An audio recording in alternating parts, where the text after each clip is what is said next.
पहला पाठ विधि विवरण ग्रंथ अध्याय 26 पद संख्याएं 4 से 10 तक। मूसा ने लोगों से कहा, पुरोहित तुम्हारे हाथ से टोकरा लेकर उसे तुम्हारे प्रभु ईश्वर की वेदी के सामने रख देगा। तब तुम लोग अपने प्रभु ईश्वर के सामने यह कहोगे, हमारे पूर्वज अरामी यायावर थे। जब वे शरण लेने के लिए मिस्र देश में बसने आए तो थोड़े थे, किंतु वे वहाँ एक शक्तिशाली, बहुसंख्यक तथा महान राष्ट्र बन गए।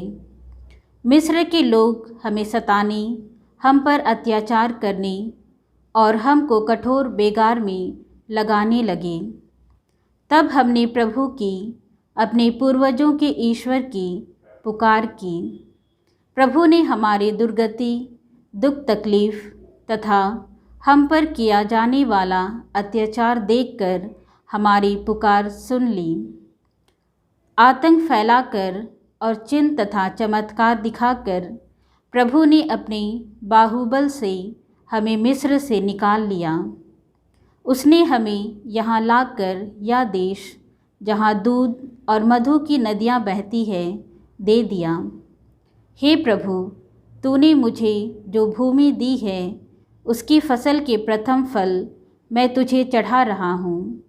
यह कहकर तुम उन्हें अपने प्रभु ईश्वर के सामने रखोगे और अपने प्रभु ईश्वर को दंडवत करोगे। प्रभु की वाणी है।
दूसरा पाठ रोमियों के नाम संत पौलुस का पत्र अध्याय 10 पद संख्याएं 18 से 13 तक।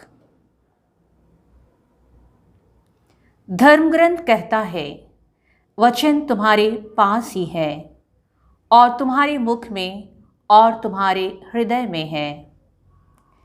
यह विश्वास का वचन है जिसका हम प्रचार करते हैं। क्योंकि यदि आप लोग मुख से स्वीकार करते हैं कि यीशु प्रभु हैं और हृदय से विश्वास करते हैं कि ईश्वर ने उन्हें मृतकों में से जिलाया है, तो आपको मुक्ति प्राप्त होगी। हृदय से विश्वास करने पर मनुष्य धर्मी बनता है और मुख से स्वीकार करने पर उसे मुक्ति प्राप्त होती है। धर्म ग्रंथ कहता है, जो कोई उस पर विश्वास करता है उसे लज्जित नहीं होना पड़ेगा। इसलिए यहूदी और यूनानी में कोई भेदभाव नहीं है, सबों का एक ही प्रभु है। वह उन सबों के प्रति उदार है जो उनकी दुहाई देते हैं, क्योंकि जो कोई प्रभु के नाम की दुहाई देगा उसे मुक्ति प्राप्त होगी। प्रभु की वाणी। संत लूकस के अनुसार पवित्र सुसमाचार अध्याय 4 पद संख्याएं 1 से 13 तक। यीशु पवित्र आत्मा से परिपूर्ण होकर यरदन के तट से लौटे। उस समय आत्मा उन्हें निर्जन प्रदेश ले चला। वह 40 दिन वहाँ रहे और शैतान ने उनकी परीक्षा ली। यीशु ने उन दिनों कुछ भी नहीं खाया और इसके बाद उन्हें भूख लगी।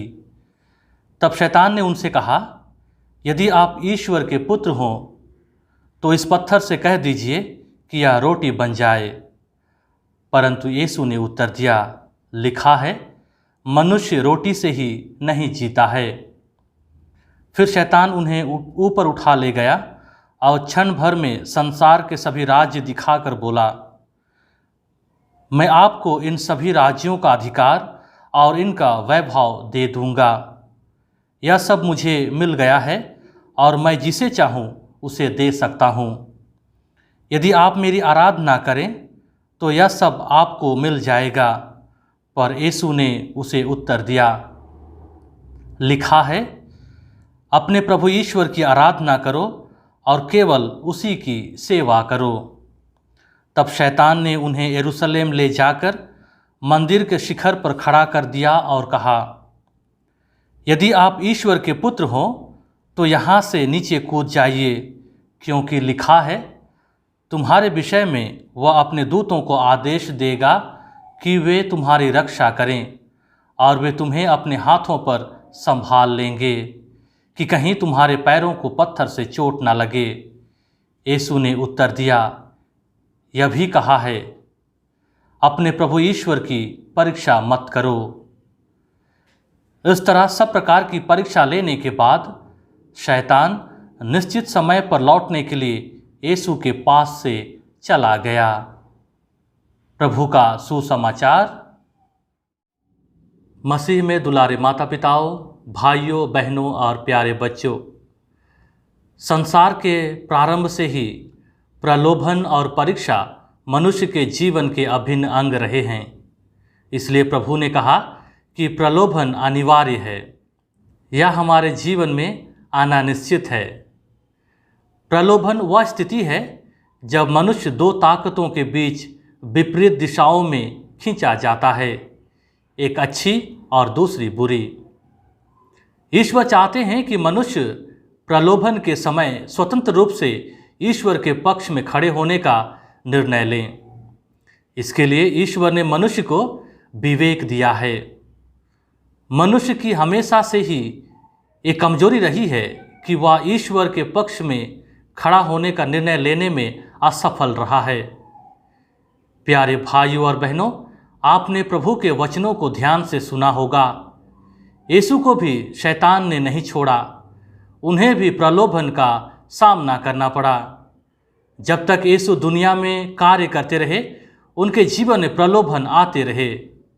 यीशु और हम लोगों में अंतर यही है कि जब प्रलोभन आते हैं तो हम कई बार कमज़ोर हो जाते हैं, लेकिन यीशु को प्रलोभन और अधिक शक्तिशाली और मजबूत बना दिया। प्यारे भाइयों और बहनों, प्रलोभन अपने आप में बुरा नहीं है, यह तो बस एक परीक्षा है। इसके साथ मजबूती से पेश आने से व्यक्ति आध्यात्मिक रूप से मजबूत हो जाता है और जो इसके चंगुल में फंस जाता है वह कमज़ोर हो जाता है। शैतान उसे और भी अधिक कमज़ोर कर देता है, उसे अपने वश में कर देता है। अगर हम आज के वचनों को ध्यान दें तो हमें 3 प्रकार के प्रलोभन मिलते हैं। पहला, जो हमें हमारी शारीरिक आवश्यकताओं की पूर्ति के लिए लालच देते हैं। यीशु को शैतान ने कहा कि वे कहें कि पत्थर रोटी बन जाएं। दूसरा, आर्थिक प्रलोभन, ये हमारे मन को कमज़ोर करने के लिए आते हैं। ये प्रलोभन कहते हैं कि किसी भी तरह से किसी भी उपाय का सहारा लेकर धनी बन जाओ। शैतान यीशु को कहता है अगर वे उसकी आराधना करें तो वह उन्हें पूरा राज्य दे देगा। तीसरा, जो हमारे दिल को ही भ्रष्ट करना चाहता है, वह चाहता है कि हम ईश्वर के बारे संदेह करने लग जाएं और खुद पर भरोसा करने लगें। शैतान कितना चतुर है। सबसे पहले हमारी शारीरिक ज़रूरतों को पूरा करने का लालच देता है, तब मन को भटकाता है और बाद में दिल पर कब्जा कर लेता है। प्यारे भाई और बहनों, यीशु ने किस प्रकार से प्रलोभनों का सामना किया?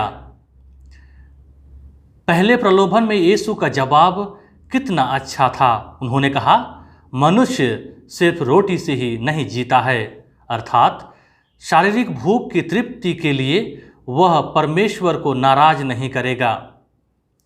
दूसरे प्रलोभन के जवाब में यीशु कहते हैं कि वे अपने प्रभु ईश्वर की ही सदा आराधना करेंगे, अर्थात धन संपत्ति की जरूरत हमें है, पर धन ईश्वर से बड़ा नहीं होता है। ईश्वर ही सबसे बड़ी पूंजी और संपत्ति है। प्रभु का शैतान के लिए अंतिम जवाब था, अपने प्रभु ईश्वर की परीक्षा मत लो। प्यारे भाइयों और बहनों, हम प्रलोभन के समय शैतान के साथ तर्क वितर्क ना करें, बल्कि स्पष्ट जवाब दें। यदि हमें भला करना है तो उसे करते जाएं, और यदि बुरे सोच या बात का त्याग करना है तो हम उसे तुरंत छोड़कर उनसे दूर हो जाएं। संत याकूब कहते हैं, धन्य है वह जो विपत्ति में दृढ़ बना रहता है, परीक्षा में खरा उतरने पर उसे जीवन का वह मुकुट प्राप्त होगा जिसे प्रभु यीशु ने अपने भक्तों को देने की प्रतिज्ञा की है। प्यारे भाइयों बहनों और प्यारे बच्चों, इस चालीसा काल में प्रलोभन हमारे लिए एक कृपा का समय बने, ताकि हम ईश्वर को हाँ कहें और शैतान को स्पष्ट व जोरदार नहीं। यदि हम ऐसा करेंगे तो हमें प्रसन्नता होगी और खुशमय व सार्थक जीवन जीने से कोई रोक नहीं सकेगा। आमीन।